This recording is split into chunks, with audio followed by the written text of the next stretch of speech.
semuanya? Pagi, Pak. Oke, kabar baik hari ini? Alhamdulillah baik. Untuk hari ini, adakah yang tidak berangkat? Alhamdulillah hadir semua, Pak. Komplit ya? Ya. Semuanya sehat ya? Alhamdulillah sehat. Oke, sebelum kita memulai untuk pembelajarannya, ini saya minta tolong untuk Mbak Lulu Sofia. Ada? Ya, Mbak Lulu Sofia. Oke. Saya minta tolong untuk Mbak Lulu Sofia, silakan memulai pembelajaran dengan diawali dulu, dipimpin berdoa salam bersama-sama. Silakan Mbak Lulu. Berdoa dimulai. Selesai. Oke, terima kasih atas pimpinan doanya dari Mbak Lulu. Kemudian untuk hari ini, biar supaya kalian semangat, fresh badannya, kemudian pikiran kalian juga jernih, saya minta tolong untuk semuanya ikut berdiri dulu. Kita menggerakkan tubuh kita dan menggerakkan otak kita. Ya, yuk. Ya. Untuk hari ini, sebelum kita mulai pembelajaran, nanti kita melakukan ice breaking dulu. Ya, semuanya nanti sesuai dengan aba-aba atau perintah saya yang saya sampaikan ya. Nanti kalau saya bilang tepuk semangat, kalian dengan gerakan tepuk semangat. Semangat gitu ya. Jadi saya ulangi lagi, kalau nanti saya memberikan aba-aba tepuk semangat, kalian jawabannya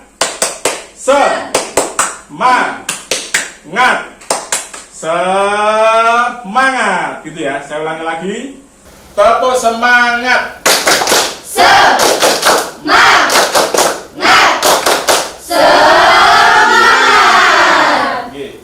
Oh ya, ini masih ada yang belum semangat. Mbak Aulia Damayanti belum semangat. Nah, terus kemudian tadi saya lihat Mbak Nurul juga belum semangat. Kita ulangi sekali lagi semuanya, ya. Tepuk semangat.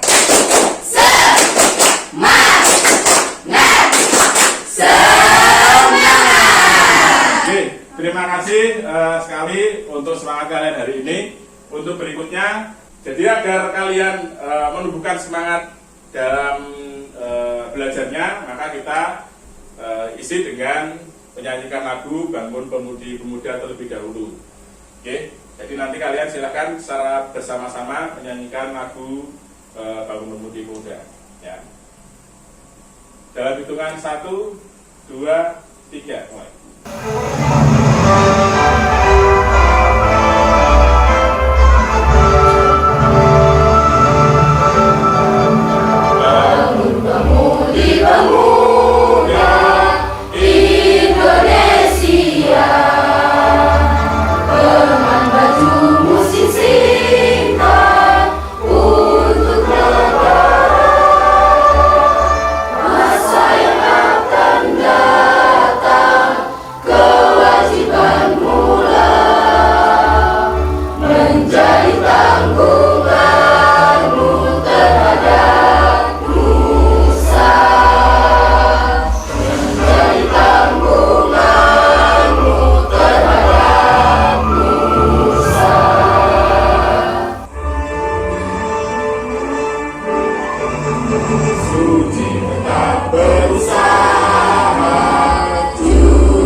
Bangun Pemudi Pemuda dengan baik. Tadi Bangun Pemudi Pemuda ciptaan siapa? Alfred Simanjuntak. Betul sekali, ya. Oke, Alfred Simanjuntak. Ya, silakan untuk anak-anak bisa untuk duduk kembali ke tempat duduknya.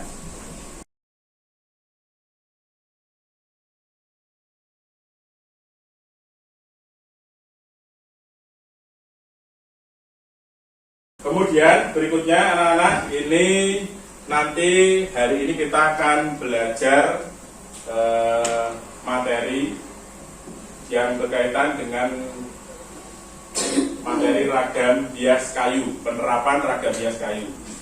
Ya, karena ini nanti kalian hari ini akan melakukan diskusi, maka untuk sebelum kita melakukan diskusi, anak-anak nanti silahkan untuk bisa melihat apa yang saya tayangkan di sini.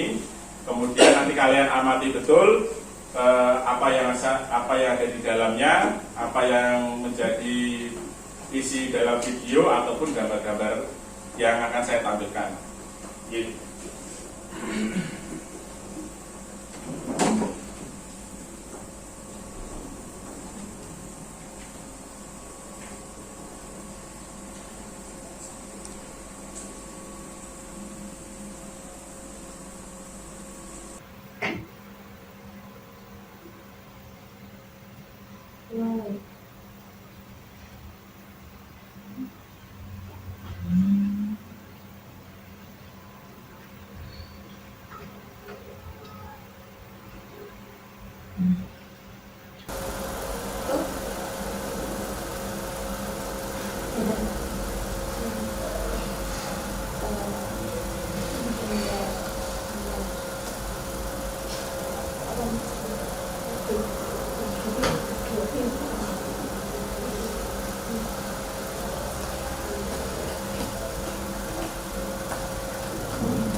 Ya, setelah kalian tadi melihat dari tayangan yang sudah saya sampaikan, karya yang paling apa yang menarik buat kalian tadi? Mbak Dinda, karya apa yang membuat kamu tertarik tadi? Contohnya karya apa? Mbak Dinda, karya apa yang membuat kamu tertarik tadi? Contohnya karya apa? Yang pernah kamu lihat dan ada di sekitar kamu yang sudah pernah kamu lihat. Gebyok, ya gebyok. Terus kemudian Mbak Lulu, yang sudah pernah kamu lihat di sekitarmu tadi, contohnya karya apa? Apa? Mimbar. Oh, mimbar masjid, ya mimbar masjid. Ada yang contohnya yang lain lagi. Apa tadi? Teman. Apa? Teman. Kemudian keris. Apa lagi? Rono. Ada yang tahu rono? Rono itu apa? Sekat. Ya, rono itu adalah sekat, ya sekat ruangan yang biasanya dipakai untuk menyekat pembatas ruangan satu dengan ruangan yang lain. Terus ada ya tadi seperti kayak pintu, namanya gebyok. Nah, gebyok itu termasuk dari karya 2 dimensi atau masuk ke karya 3 dimensi? 2 dimensi. Kenapa alasannya? Karena hanya bisa dilihat dari satu arah atau satu sisi saja. Seperti itu.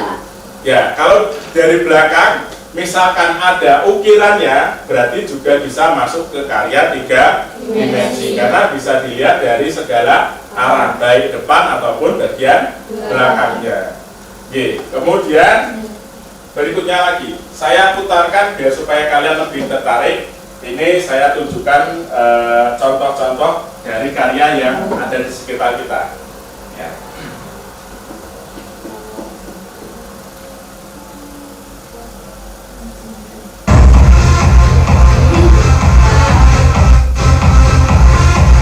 Bukan hanya tahu, Sumedang juga dikenal dengan kerajinan kayu ukir pers. Kalian bisa datang ke daerah Cibesi, sentra kayu, dan patung ukir.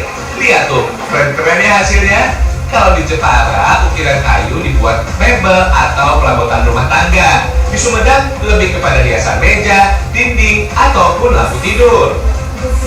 Hebatnya lagi, kerajinan ini sudah dikirim keluar Jawa loh, seperti Lampung, NTT, Palembang, dan Banjarmasin. Uniknya, kalian bisa pesan sesuai keinginan. Tinggal bilang aja, pengrajinnya bakal buat sesuai dengan pesanan kalian. Kalian juga bisa bikin wadah cincin atau souvenir pernikahan loh. Ciamik lah hasilnya. Ada yang unik juga nih. Kalian juga bisa bikin siluet wajah dengan media kayu. Pas banget deh jadi kado buat pacar atau gebetan. Pems, kayu pinus dan jati dipilih sebagai bahan bakunya. Selain kuat dan kokoh, kedua jenis kayu ini memiliki serat yang unik, sehingga mudah dibentuk dan dipola mengikuti seratnya. Biar lebih mudah diukir, potong kayu sebagai kebutuhan dengan alat khusus ini. Mesin ini bukan cuma mudah, tapi juga mempersingkat waktu proses potong daripada secara manual. Tuh, hasilnya bagus ya. Selanjutnya, amplas agar tekstur permukaannya halus. Oh iya, Pems, saat proses pengamplasan sebaiknya gunakan kacamata dan masker agar partikel kayu tidak terhirup. Kalau terhirup bisa bahaya buat kesehatan, Pems. Kalau sudah halus, kita bikin pola dengan pulpen. Butuh ketelitian biar nggak salah, Pems. Kalau mau sesuai request, jangan lupa sertai contoh gambarnya nih. Salah sedikit aja, hasilnya bisa berantakan. Bisa-bisa jadi bikin ulang dari awal. Oh iya, proses pengukiran ini butuh waktu yang lama. Harus dibuat satu persatu, baru deh diukir dengan mesin. Bentar lagi selesai nih, tinggal 2 tahapan lagi. Tempel dengan kayu lain. Lem yang digunakan bisa memakai lem kayu atau lem Korea ya. Lem tiap sisi biar gak gampang lepas. Tinggal taruh deh penutup lampu, lalu biarkan beberapa menit sampai lem kering. Tahap paling akhir, kayu harus dipernis supaya tahan lama dan mengkilat, Pems. Sip lah, lampu ukir kayu udah jadi nih. Gimana, keren kan? Pengerjaan satu kerajinan kayu ukir biasanya butuh waktu 2 hari sampai 2 minggu. Semua tergantung tingkat kesulitan dan besar kayu yang dipakai.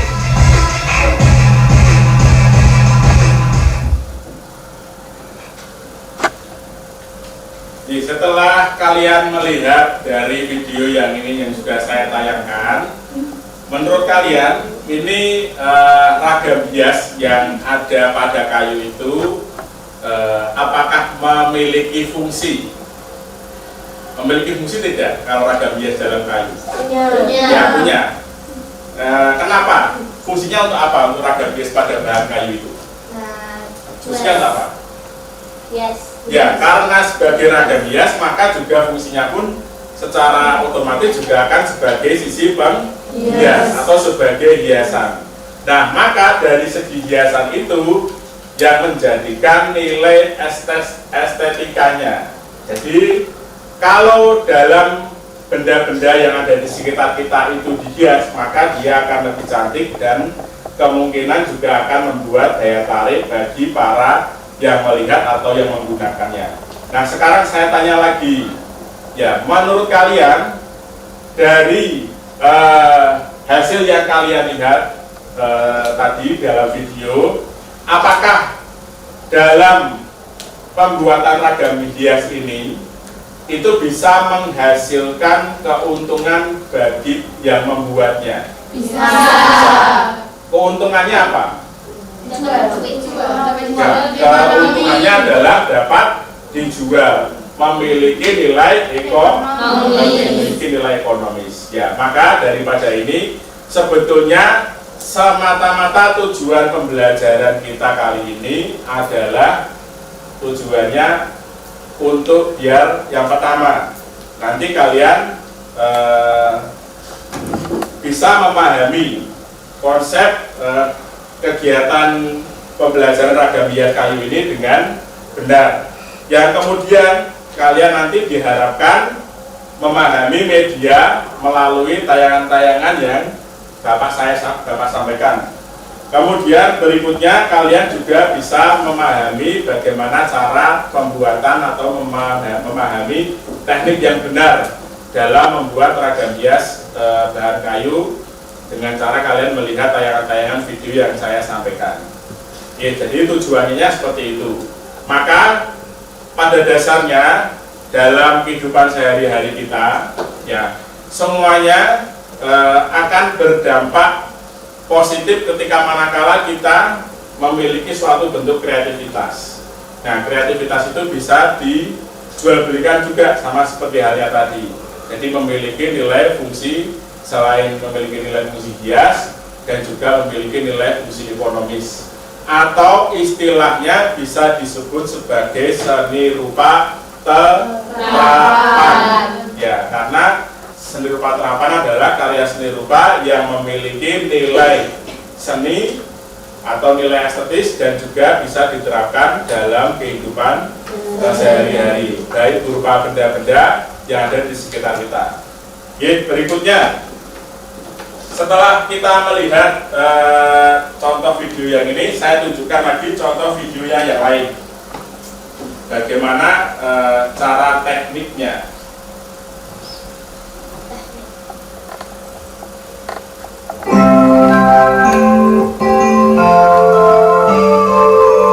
Bisa kalian simak videonya ini, diamati dengan betul. Assalamualaikum warahmatullahi wabarakatuh. Salam seni budaya. Pada hari ini kita akan mempelajari materi seni budaya tentang menerapkan ragam hias pada bahan kayu. Namun sebelum itu, jangan lupa subscribe channel ini agar kami semakin bersemangat dalam membuat video yang bermanfaat. Nyalakan juga loncengnya ya. Mendeskripsikan keuntungan untuk membuat perabot rumah tangga dan bagian bangunan, misalnya kursi, lemari, pintu, dan jendela. Banyak perabot kayu atau bagian bangunan tersebut diberi sentuhan ragam hias. Motif hias yang digunakan berupa motif tumbuhan, binatang, figuratif, dan geometris, atau gabungan dari motif-motif tersebut. Penerapan ragam hias pada bahan kayu dilakukan dengan teknik mengukir atau melukis, atau gabungan dari keduanya. Selain digunakan sebagai hiasan, ada ragam hias pada benda-benda tersebut yang juga memiliki nilai simbolis terkait dengan kepercayaan atau agama. Beberapa daerah di Indonesia seperti Jawa, Sumatera, Kalimantan, Bali, Sulawesi, dan Papua memiliki ragam hias yang khas pada bahan kayu. Contoh penerapan ragam hias. Ragam hias diterapkan pada permukaan bahan kayu yang berbentuk bidang 2 dan 3 dimensi. Penerapan ragam hias pada bahan kayu ini dilakukan dengan menggambar atau mengukir. Penerapan ragam hias pada bahan kayu juga terdapat pada benda-benda seni kerajinan daerah seperti tameng dan topeng. Ragam hias ini dikerjakan dengan cara digambar, kemudian diberi warna. Seperti yang telah kita ketahui, bahwa penerapan ragam hias pada bahan kayu dapat dilakukan dengan cara mengukir atau melukis atau gabungan keduanya. Mengukir dalam hal ini adalah membentuk tonjolan dan cekungan berbentuk ragam hias tertentu pada permukaan kayu dengan menggunakan alat pahat. Ada 4 jenis pahat. Yang pertama, pahat kuku atau pahat penguku. Pahat ini berbentuk lengkung seperti kuku manusia.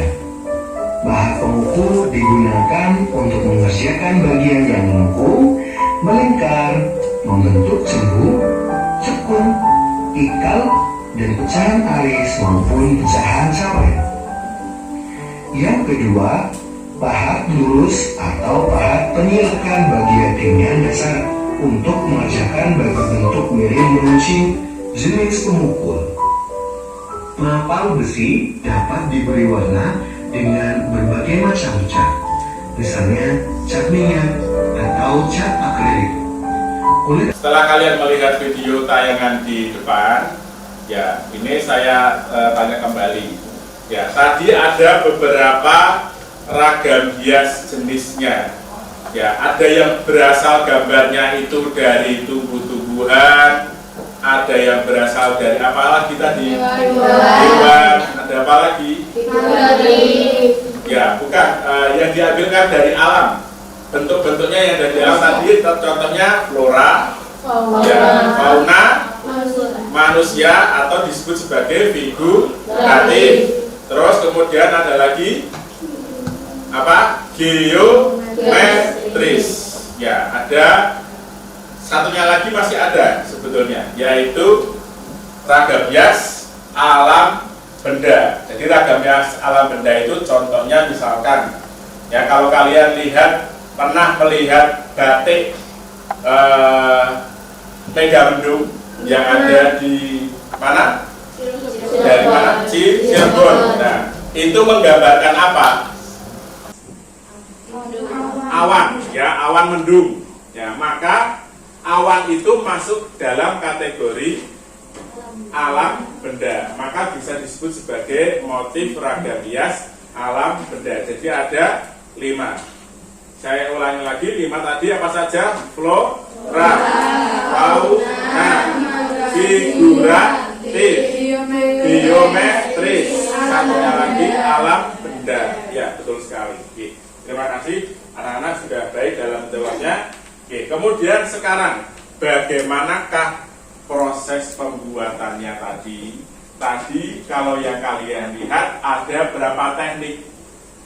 Pertama, untuk membuat ragam hias teknik, membuat ragam hias kayu dengan cara apa? Diukir. Yang kedua, dengan cara diapakan? Dilukis atau digambar. Nah, ternyata masih ada lagi teknik-teknik yang bisa dikembangkan. Ya. Nah, kalian nanti boleh mencari berdasarkan pengalaman kamu, dan nanti kalian, saya harapkan bisa berdiskusi di kelompoknya masing-masing. Nanti saya kasih modul untuk belajarnya seperti halnya ini. Ya, nanti setiap satu kelompok saya kasih satu modul ajar seperti ini, dan nanti kalian juga akan saya kasih untuk lembar kerja kalian. Nah, lembar kerja kalian nanti silahkan anak-anak dikerjakan di selembar kertas ini dengan secara kelompok. Di sini sudah ada perintahnya atau tugasnya seperti apa. Nanti kalian bisa untuk saling mendiskusikan dengan kelompoknya. Kemudian nanti kalian mempresentasikan ke depan, dan ada yang memberikan umpan balik atau bertanya juga silahkan. Ya. Kemudian berikutnya ini materi ragam hias kayu hanya saya lingkupkan kepada yang pertama adalah berupa konsep ragam hias kayu itu, ya. Yang kedua berkaitan dengan alat dan bahannya. Yang ketiga berdasarkan dengan teknik pembuatannya. Nah, maka untuk anak-anak silakan sebelum kita mulai diskusi, silakan anak-anak membentuk kelompok. Kemudian kelompoknya dalam satu kelompok terdiri dari 4 sampai 5 anak. Ya, langsung saja bisa untuk kalian membentuk kelompok dengan memindahkan meja, digabungkan, ya silakan. Yuk.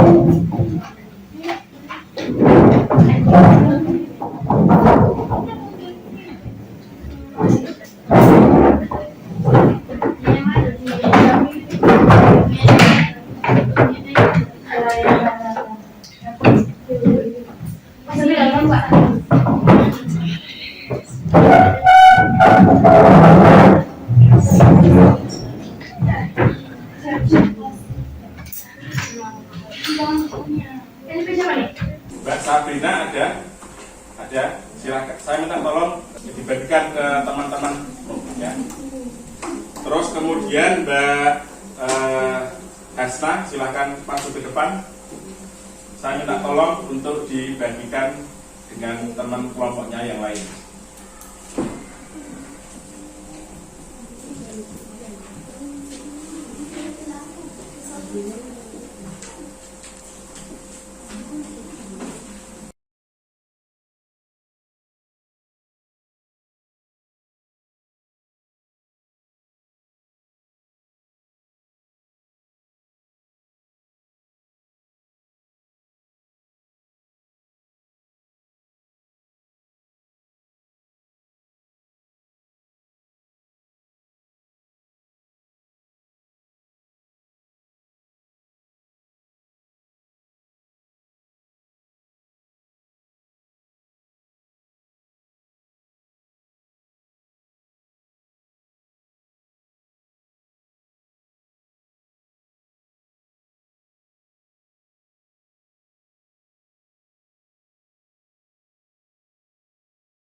Sudah, sebelum dikerjakan bisa lihat ke depan dulu apa yang saya sampaikan untuk secara teknik atau teknisnya diskusi ya.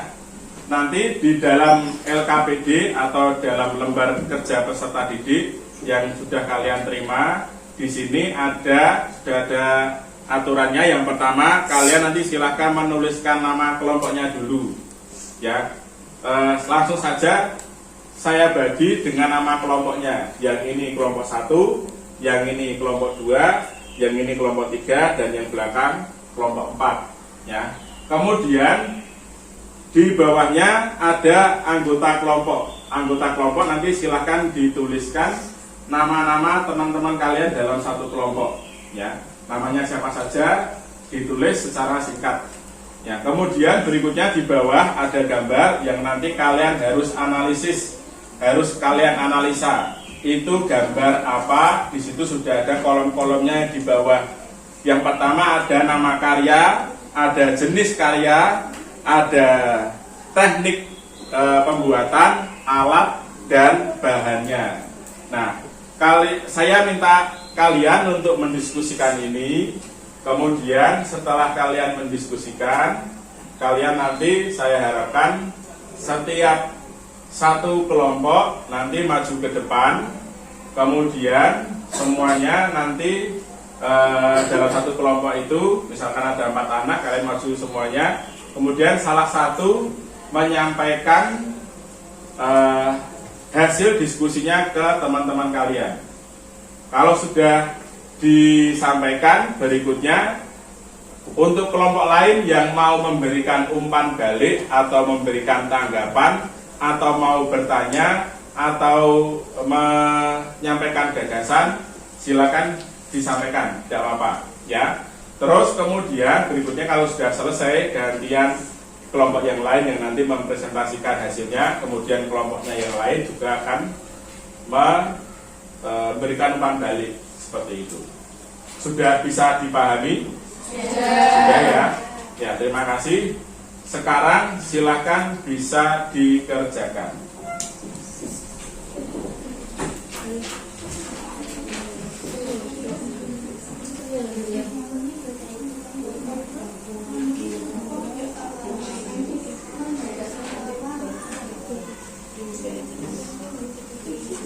Untuk alat dan bahan itu kan banyak, jadi silakan ditulis sebanyak-banyaknya. Ya, ditulis sebanyak-banyaknya. Di situ kalau ada 2 atau ada 3 dan banyak bahannya, silakan ditulis.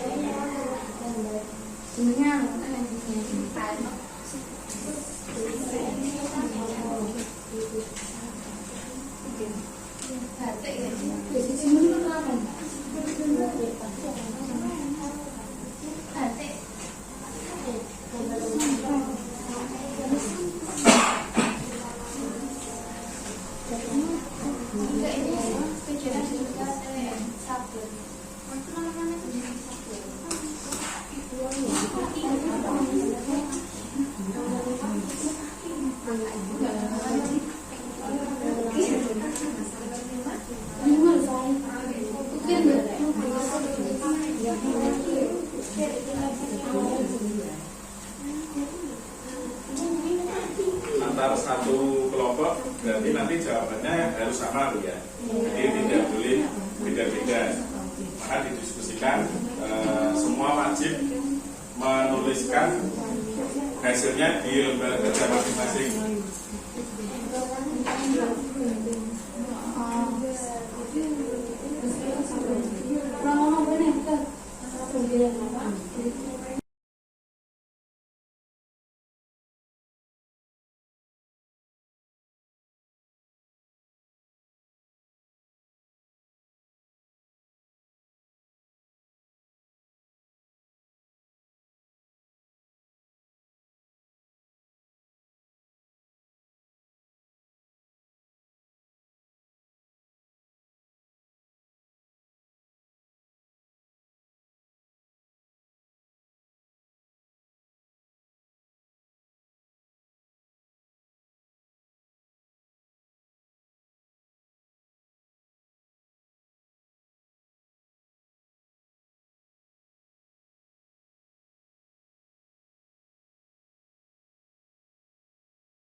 Berarti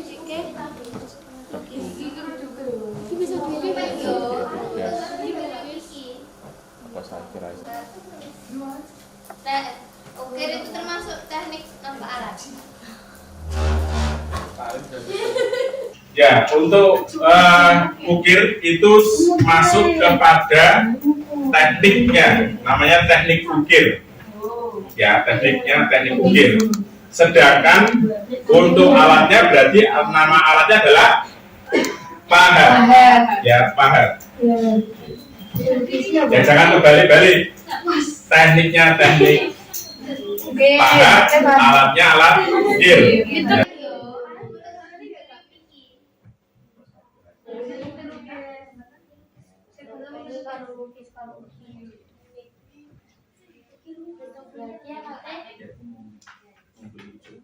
Tapi batik. lukis batik no. Tapi dia ukir kan? Ukir lukis batik.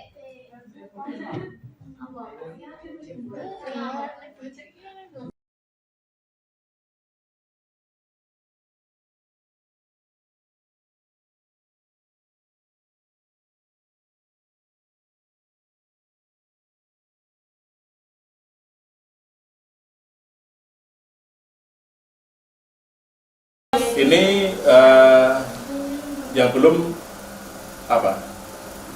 Yang teknik, terus alat dan bahan. Yang kira-kira yang kesulitannya di mana? Kesulitannya yang apa? Itu menggunakan teknik apa, Pak? Telenan itu kan berarti dilukis ya, karena dengan menggunakan pewarna maka masuk ke dalam lukis ya, itu ya. Gimana? Bukan, ya, bukan. Karena sebetulnya misalkan bisa disabun pun juga bisa. Ya, sabun juga bisa. Tapi Saya mau tanya, yang itu pakai tinta nggak, Pak? nyablon itu ada tintanya. Jadi tinta termasuk alat apa bahan? Bahan. Nah, karena apa? Karena habis. Karena cepat. Karena bisa habis seperti itu dan bisa digunakan. Ya.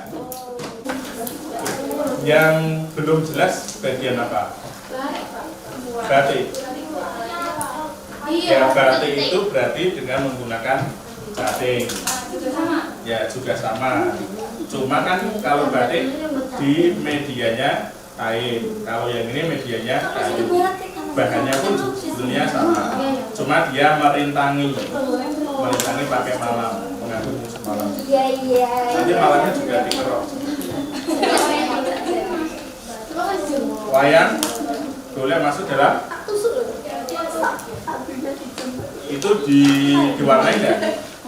Diwarnai. Nanti kalau proses pewarnaan lebih cenderungnya ke apa? Kalau warna-warnanya banyak, ya masuk ke dalam. Di kelompoknya ini ada yang masih bingung.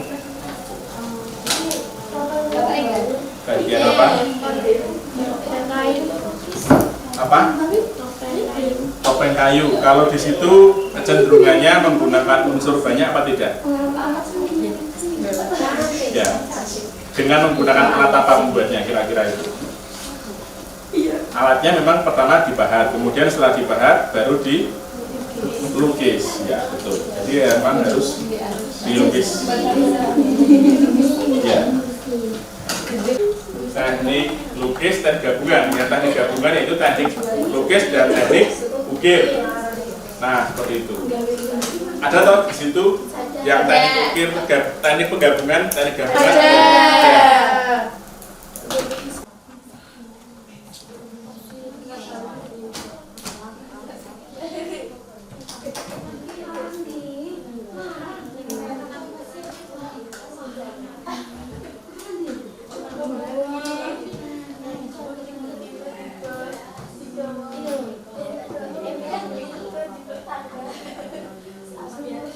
Selesai kelompoknya siapa? Silakan ngacung. Kelompok 1, kelompok 3, kemudian kelompok 4. Kelompok 2 belum ya?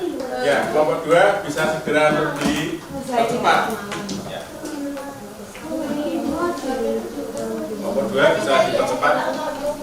Ya, kelompok 1, kelompok 3 dan kelompok 4 persiapan siapa yang nanti akan maju ke depan, ya, menyampaikan hasil diskusi yang kalian buat.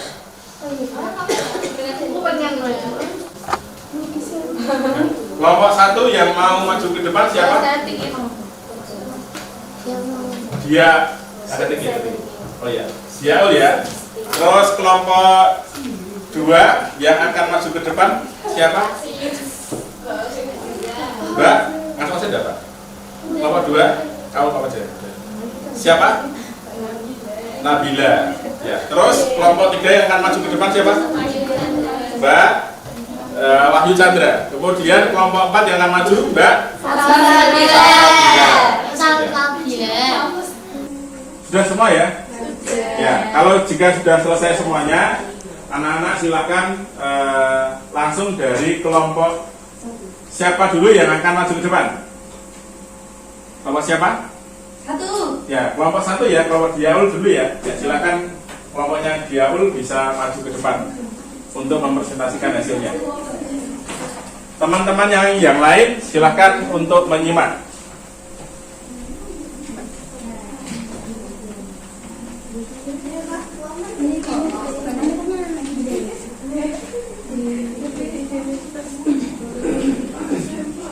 Silahkan bisa menyampaikan suaranya, kalau bisa ya keras ya Mbak Dia ya. Yang lain memperhatikan. Assalamualaikum warahmatullahi wabarakatuh. Waalaikumsalam warahmatullahi wabarakatuh. Kami dari kelompok 1 di sini akan mempresentasikan hasil dari diskusi yang tadi sudah kami diskusikan.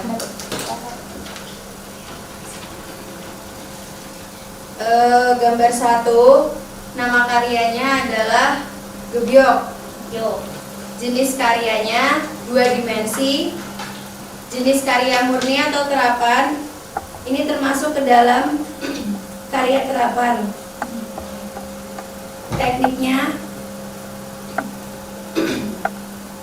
Tekniknya adalah teknik ukir dan alatnya adalah pahat, ganden, gerinda, serta batu asahan. Bahannya adalah kayu.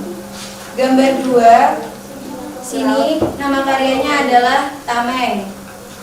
Termasuk ke dalam karya seni 2 dimensi, karya terapan. Tekniknya adalah teknik lukis. Alatnya adalah pensil, kuas, serta amplas. Bahannya kayu dan cat. Gambar 3, namanya adalah topeng. Termasuk dalam karya seni 2 dimensi.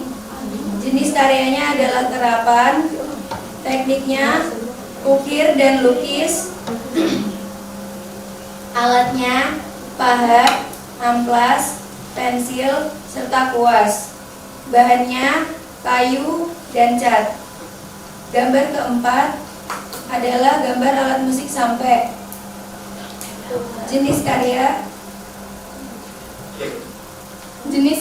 3 dimensi, termasuk jenis terapan, teknik batik, alat canting, bahan kayu, sama cat lilin. Untuk gambar kelima, wayang golek. Wayang golek termasuk jenis karya 3 dimensi, jenis karya terapan, jenis karya murni, teknik lukis, alat pensil, kuas, dan amplas. Bahannya kayu dan cat. Untuk gambar keenam, yaitu telenam, jenis karya 2 dimensi, jenis karya terapan, teknik lukis, alat pensil, kuas, amplas, bahan kayu dan cat.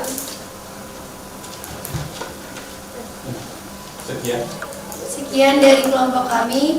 Wassalamualaikum warahmatullahi wabarakatuh. Ya, berikan tepuk tangan untuk kelompok. Sebelum kembali ke tempat duduk, ada yang mau ditanyakan atau disampaikan? Saya mau tanya. Oh iya. Kalau batik itu apa bisa medianya dari kayu? Pakai kayu. Ya, sekarang tadi batik tadi masuk ke dalam batik bisa masuk ke media kayu. Bisa tidak? Bisa. Ya, bisa ya. Bisa. Kenapa alasannya dari kelompok 1?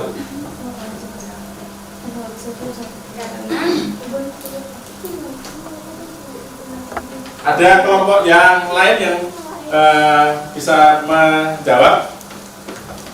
Kenapa? Alasannya?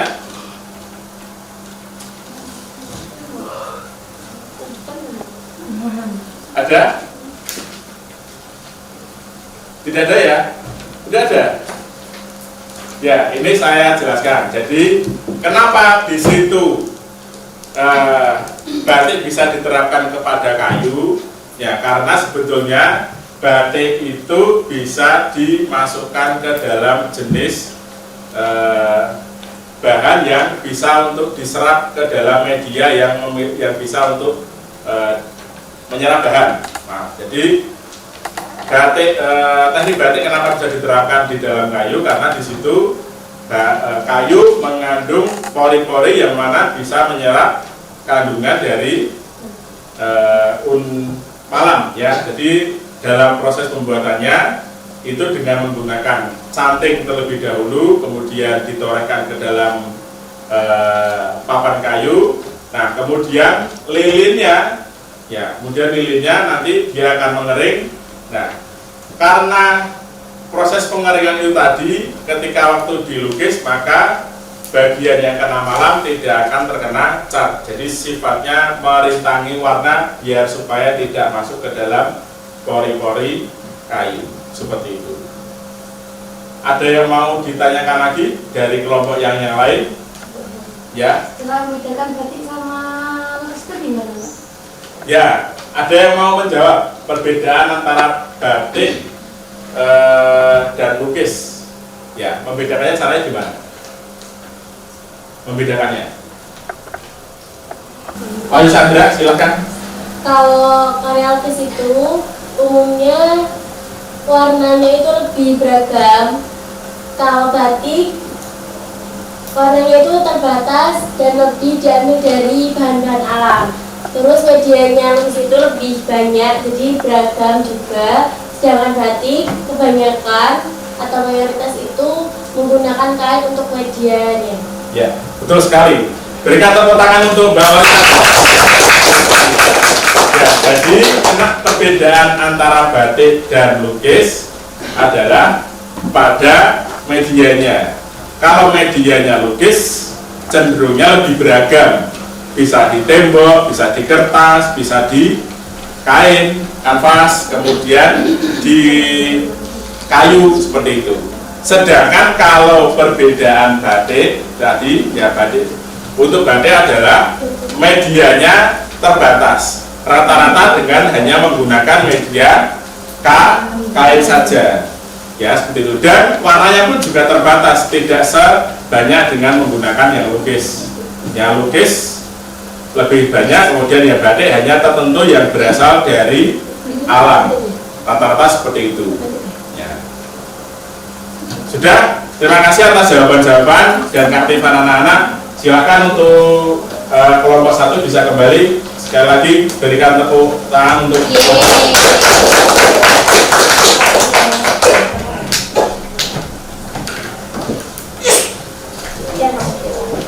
kemudian kelompok yang sudah siap silakan ada selanjutnya, yaitu kelompok Mbak Rosyadra. Silakan bisa masuk ke depan.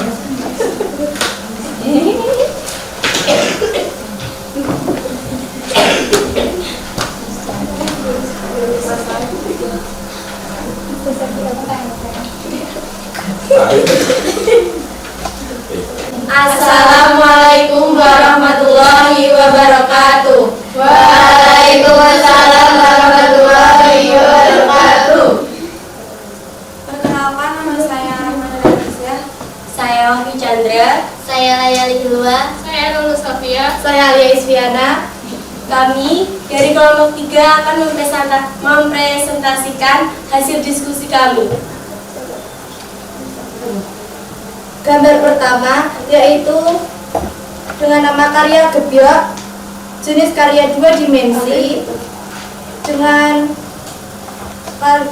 terapan dengan menggunakan teknik ukir dan memiliki alat pahat, ganden, amplas, dan vernis. Bahannya kayu. Gambar kedua yaitu talawak atau tameng dari suku Dayak. Jenis karya 2 dimensi, jenis karya berupa terapan. Teknik yang digunakan adalah teknik lukis. Alatnya yaitu kuas, pensil, dan amplas. Bahan yang digunakan yaitu cat dan kayu. Gambar ketiga yaitu topeng, jenis karya 2 dimensi, terapan. Tekniknya menggunakan teknik ukir lukis, menggunakan alat pahat, amplas, kuas, pensil, ganden, dan vernis. Bahannya kayu dan cat. Untuk karya yang keempat adalah alat musik sampek, yaitu jenis karyanya 3 dimensi, jenis karya terapan, tekniknya ukir dan lukis, alatnya amplas, kuas, pensil, pahat, dan vernis. Bahannya cat dan kayu.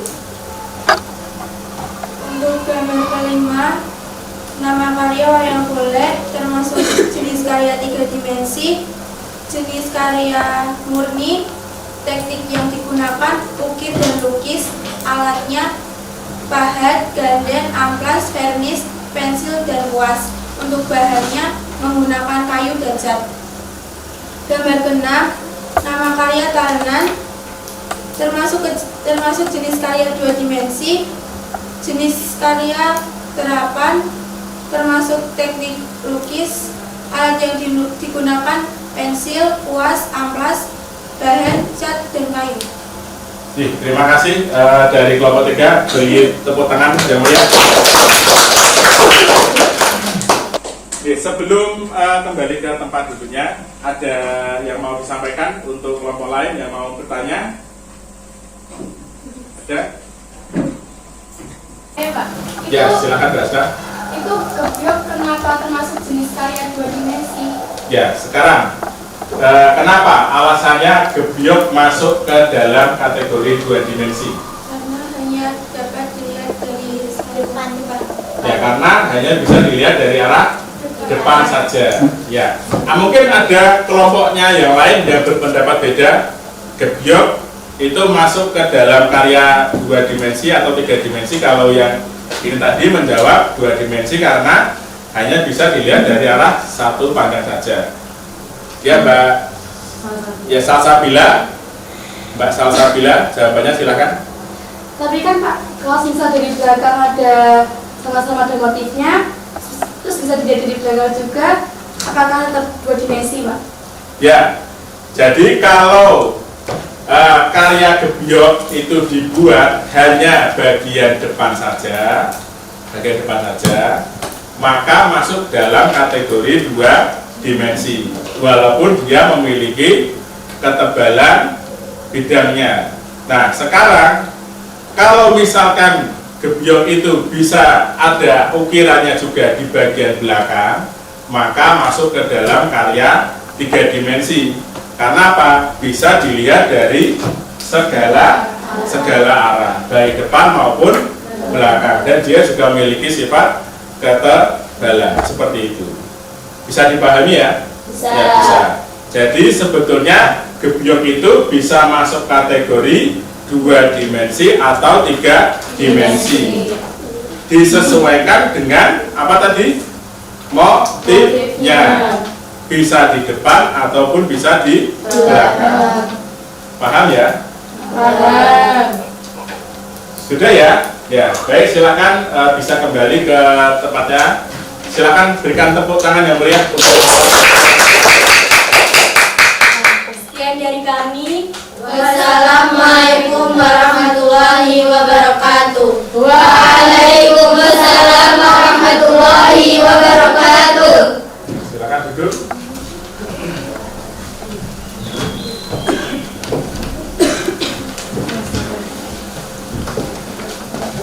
Oke, sudah ya anak-anak bisa kembali melihat saya di depan semuanya. Oke, jadi untuk hari ini yang kita pelajari apa saja tadi yang berkaitan dengan yang kita pelajari hari ini. Yang pertama adalah seragam, penerapan seragam hias pada bahan kayu. Ya, yang berikutnya berkaitan dengan apa tadi? Jenis-jenis karyanya, baik ragam hias flora, fauna, figuratif, geometris, dan alam. Nah, kemudian yang kita pelajari lagi di situ berkaitan dengan teknik pembuatannya. Teknik pembuatannya ada apa saja? Yang pertama, ukir. Yang kedua, lukis. Yang ketiga, batik. Yang keempat, sablon. Yang kelima, apa? Pirograf. Yang kelima adalah pirograf. Nah, kemudian dari teknik kemudian dilanjutkan lagi ada materi berikutnya, yaitu berkaitan dengan alat dan bahan atau bisa disebut sebagai media.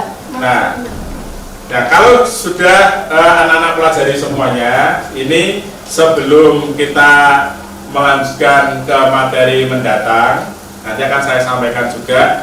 Kira-kira di sini masih ada yang belum dipahami? Ada? Tidak. Semua sudah paham ya? Sudah. Oke. Jadi anak-anak silahkan nanti hasil dari diskusinya ini untuk LKPD-nya nanti dikumpulkan ke depan semuanya dari setiap kelompok. Silakan untuk dikumpulkan ke depan ya.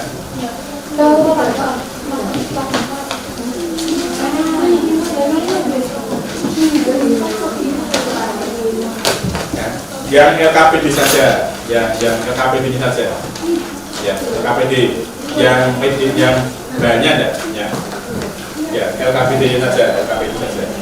Terima kasih.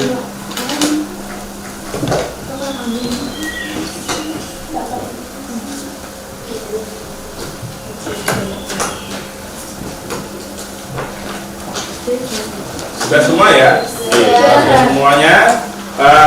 Bagaimana hasil belajar kita? Menyenangkan?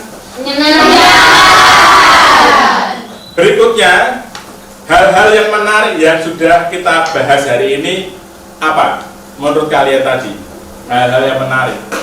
Mengetahui cara Hasna? Ya, Hasna dulu.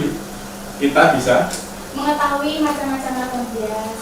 Ya, kita bisa mengetahui macam-macam ragam hias. Terus kemudian kita bisa lebih tertarik lagi membuat ragam hias. Ada yang mau mencoba untuk membuat ragam hias? Ya. Ada yang pengen ya? Ya, kalau semuanya pengen, berarti minggu depan nanti akan kita lanjutkan lagi dengan pembahasan materi yang berikutnya, yaitu kita praktek membuat ragam hias dari bahan kayu. dengan menggunakan medianya media kayu yang paling sering kita jumpai nanti di pasaran, yang paling kita mudah temukan telenan ya. Nanti kalian silahkan siapkan telenan di rumah ya. Nanti beli di rumahnya masing-masing dengan ukurannya 15 kali 20 ya, 15 kali 20. Kemudian berikutnya nanti kalian silahkan membuat sketsanya dulu di rumah ya, membuat sketsanya di rumah. Kemudian nanti minggu depan bahannya silahkan dibawa semua, dari sketsa, kemudian kayunya, kemudian pensil, kemudian pensil warna ya, atau pewarna yang kalian butuhkan. Pewarna selain pensil warna untuk media kayu, contohnya bisa apa saja? Bisa cat. Terus bisa apa lagi? Hah?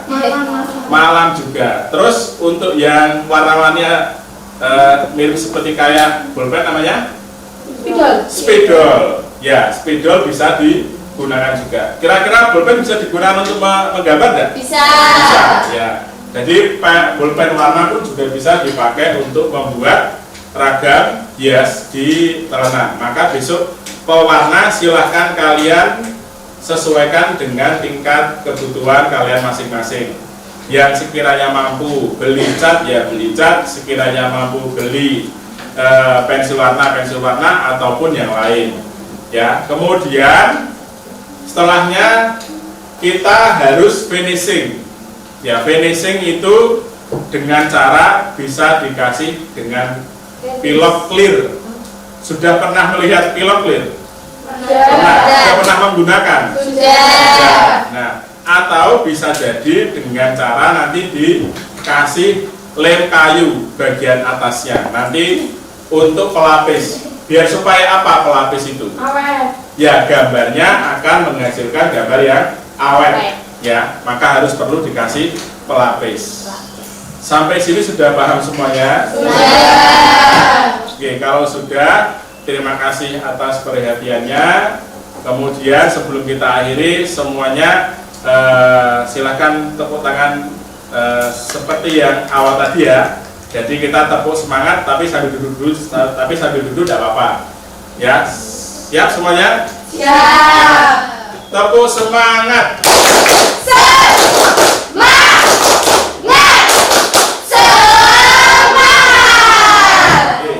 Oke, terima kasih atas kerjasama, antusias kalian hari ini sangat-sangat luar biasa sekali. Dan untuk kedepannya, saya harapkan kalian juga harus lebih semangat lagi. Oke, terima kasih atas perhatiannya. Saya minta tolong untuk Mbak Lulu Sofia untuk memandu teman-temannya berdoa sebelum kita akhiri. Ya, silakan Mbak Lulu Sofia. Berdoa dimulai.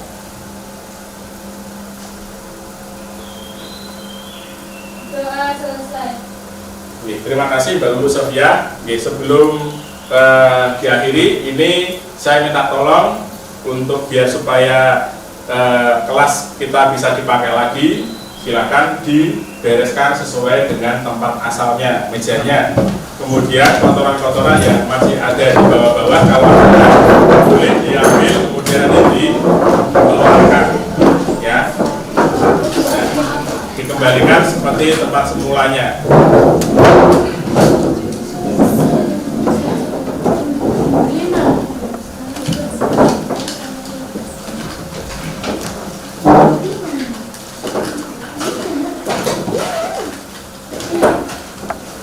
Terima kasih sekali lagi untuk anak-anak sudah bisa merapikan tempat duduknya. Saya harapkan untuk minggu depan kita lebih aktif lagi, lebih semangat lagi dalam belajarnya.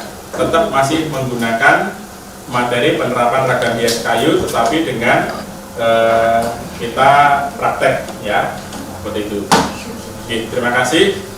Wassalamualaikum warahmatullahi wabarakatuh. Waalaikumsalam warahmatullahi wabarakatuh.